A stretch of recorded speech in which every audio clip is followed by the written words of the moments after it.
Magkasintahan, iniwan daw ang kanilang bagong silang na sanggol sa bus terminal. Natagpuan ng bata na wala ng buhay.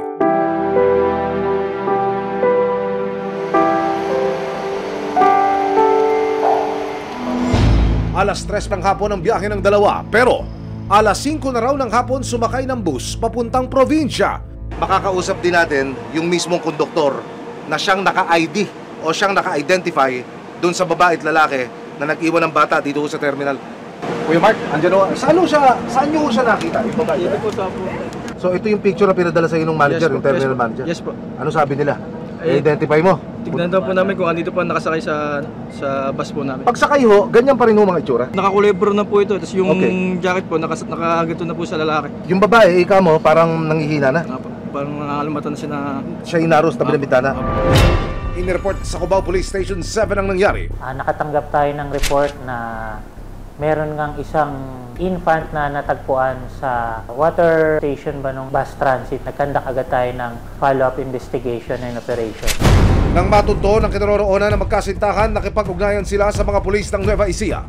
Mula Cubao Police Station 7, nagtungo ang mga otoridad sa Peñaranda, Nueva Ecija sa pag-asang madakip ang dalawa. Natuntun sila ng mga otoridad sa kanilang takanan.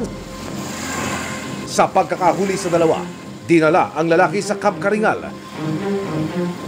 Sinubukan ng resibo na makapanayam si alias Randy, ang sinasabing ama ng sanggol na iniwan sa bus terminal. Sir, kasi nakita daw sa CCTV yung pag niyo po, pag iwa po ng sanggol niyo. Ano po ba sabi niyo, sir? Sir, kamusta ka naman, sir, ngayon?